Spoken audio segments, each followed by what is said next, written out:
nickel. Toujours même projet, le bras StreamCam pour ceux qui n'auraient pas suivi, et la conception est finie, à 2 détails près. L'embout sur le bras numéro 3 qui vient se visser dessus, qui va accueillir non pas la caméra, mais un bras articulé, que voici.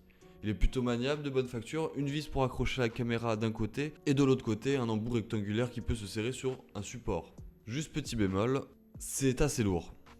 Donc sur cet embout, j'ai mis des formes qui permettent d'accueillir cette fameuse forme rectangulaire. On vient glisser, on serre et ça tient.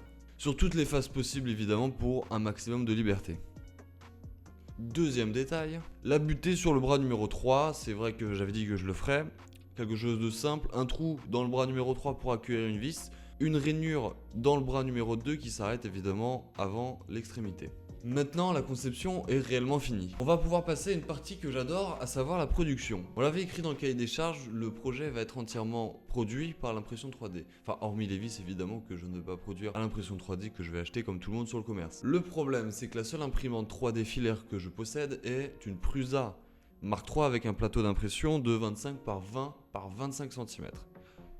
Et le bras le plus court fait... Ah putain, je l'ai pas marqué. Je l'ai pas marqué. Tiens, il est là sinon. 35 cm. Donc à ce stade, on peut pas produire le projet entièrement. Alors les petites pièces, évidemment, on peut les imprimer, mais tout ce qui est arbre numéro 1, 2, 3, impossible d'imprimer dû à leur longueur. Plusieurs solutions à ça, on pourrait très bien faire sous-traiter à une entreprise ou à une personne ayant les moyens de produire des pièces aussi grandes. On pourrait acheter une nouvelle imprimante, pas impossible, ou diviser en deux les pièces pour pouvoir les produire. C'est évidemment ce que j'ai choisi pour pouvoir faire moi-même le projet. Le petit bémol à cette solution, c'est que ça va créer un petit peu de fragilité. Évidemment, vous avez un lien, à chaque lien, vous créez des jeux, du coup des mouvements possibles, même si vous serrez bien, il y aura quand même des petits degrés de liberté. Donc évidemment ça va créer un petit peu de fragilité, mais au moins on pourra imprimer notre projet quoi. Donc j'ai divisé le bras en deux parties avec comme jonction un rectangle qui s'imbrique entre eux, et pour le serrage, 2 vis et 2 écrous, simplement. J'ai d'ailleurs imprimé un prototype pour tester la jonction. J'ai pris le bras numéro 2 parce que c'est le plus complexe, c'est celui qui a la glissière et qui est le plus épais. Donc forcément s'il y a des problèmes de jonction, enfin de niveau entre les deux parois, bah, ça va venir bloquer la glissière. Donc c'était celui-ci à tester absolument parce que bah, finalement le bras numéro 1, il n'a pas à partenir. Il a rien de plus fonctionnellement parlant. Donc voilà, j'ai choisi le bras numéro 2 et effectivement il y avait bel et bien un problème. Il y avait les parois qui n'étaient pas du tout alignées, du coup bah, ça se bloquait. Donc j'ai modifié ça en modifiant un petit peu le jeu. Ceci étant fait, maintenant qu'on peut produire notre ensemble entièrement, il va falloir s'organiser sur la production. Les pièces ne vont pas avoir les mêmes caractéristiques. Donc ce qu'on va faire, c'est qu'on va réunir ces pièces avec les mêmes caractéristiques ensemble pour pouvoir les imprimer ensemble. Parce que, alors petit rappel pour ceux qui ne le savent pas, sur les imprimantes 3D, il y a beaucoup de variables que vous pouvez jouer. Alors en général, vous ne touchez pas trop, mais il y a des choses sur lesquelles vous pouvez jouer, notamment la hauteur de couche, le remplissage, parce qu'une pièce imprimée en 3D n'est pas pleine. Donc le remplissage de la pièce, le motif de remplissage, tout ce genre de choses peut être modifié, et si vous voulez ça va s'appliquer sur tout votre plateau d'impression.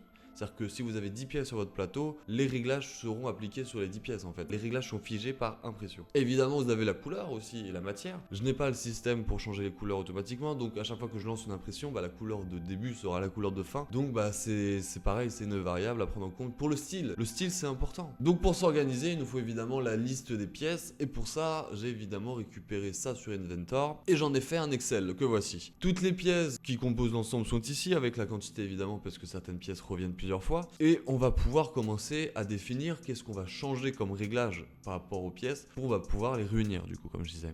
On va jouer sur deux choses, la couleur et la densité. Pour le style, ça donnera ça, un ensemble bicolore avec du bleu et du noir, assez simple mais efficace finalement. Concernant la densité, il va falloir être méthodique. Toutes les pièces n'ont pas le même effort à fournir. Par exemple, le support, lui, il a tout l'ensemble à supporter, alors que le bras numéro 3 n'a que la caméra et le bras articulé à tenir. Donc sa densité peut être moins importante que celui du support. En plus de ça, si vous mettez la même densité partout, alors que le bras 3 n'a pas forcément besoin de cette densité, mais forcément vous rendez plus lourd l'ensemble, et donc le support lui aura encore plus d'efforts à supporter. Quand je dis soyons méthodiques, c'est sur ça précisément. On va avoir une densité décroissante plus on s'éloigne du bureau. Les plateaux ont été faits, on en a 7 en tout, pour un total de 2 jours et demi d'impression quand même, avec 600 grammes au total de matière utilisée, 500 pour le noir et 100 pour le bleu. Malheureusement, je n'ai pas de timelapse de l'impression 3D, extrêmement décevant pour une chaîne de conception. J'en suis navré. ça arrivera un jour quand j'aurai une Bamboula VIX1 carbone qui aura une caméra intégrée tout simplement. Mais pour l'instant, on va se contenter de ne pas en avoir. J'ai tout de même la finition et le montage qu'on a fait en live d'ailleurs. N'hésitez pas à nous rejoindre sur Twitch. Alors ce que j'appelle finition, c'est tout simplement le moment où vous enlevez les supports, vous enlevez les jupes, vous enlevez voilà les petits fils peut-être qui sont restés en trop sur la matière, enfin sur la pièce. Donc voilà, ça c'est la finition. Enfin pour moi, j'appelle ça la finition. Après vous avez le montage, donc là c'est quand vous mettez les vis, vous imbriquez les choses entre eux. Hein. Alors l'impression des formes hexagonales sur les pièces, comme vous pouvez le voir, elle n'est pas extraordinaire parce qu'il y a le support que je suis en train d'enlever. Du coup ça fait qu'on a du mal à tenir la profondeur de la pièce réelle, enfin qu'on a conçue, théorique plutôt. Et du coup on a cette surface un peu épaisse qui crée une surépaisseur. Ça m'a d'ailleurs obligé à réimprimer des hexagones moins épais pour que l'ensemble puisse être monté. Je vais pas vous montrer le montage de tout l'ensemble, par contre je peux vous montrer le montage des bras. Vous pouvez voir que ça marche plutôt bien, que ça s'embrique bien. J'ai juste eu un petit problème à un moment au niveau du bras 3 et du bras 2, donc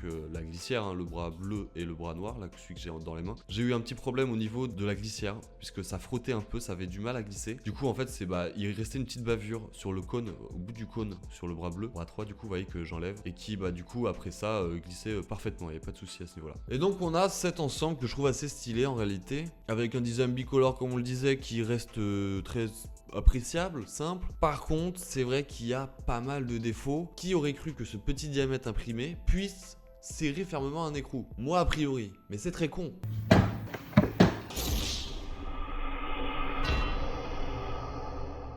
Du coup, j'ai enlevé les poignées, hein. J'ai laissé juste l'écrou et je serre avec l'autre partie de l'outil. Hein. D'ailleurs, en parlant de serrage, il faut vraiment bien serrer, sinon ça a tendance un peu à bouger, quoi. Parlant de stabilité, c'est de la merde. Quand on vient mettre un coup dans le bureau, en fait, ça va venir résonner avec le bras et venir bouger comme ça pendant quelques secondes, ce qui est très peu appréciable finalement pour un bras qui est censé tenir une caméra. Mais vous voyez, si je commence à taper, voilà, ouais, ça bouge, hein. Ça bouge bien. Hein. Je pense que pour pallier à ce problème, on pourrait essayer de mettre des élastiques pour pouvoir vraiment contraindre l'ensemble et éviter qu'il résonne pendant longtemps. Alors évidemment il bougera encore, enfin je veux dire quand vous viendrez mettre un choc, il viendra absorber le choc et résonner un petit peu, mais voilà, ça va réduire la résonance et donc éviter que le truc bouge pendant quelques secondes comme ça. Je pense que ça peut être une solution. Alors à tester évidemment, mais pourquoi pas. Voilà pour cette vidéo, j'espère que vous avez apprécié. Si c'est le cas, n'hésitez pas à le faire savoir en faisant ce que vous savez faire. Hein. On vous l'a assez rabâché sur YouTube. Et puis bon, vu le nombre d'abonnés, je pense que c'est pas volé de s'ajouter, de rejoindre le club quoi.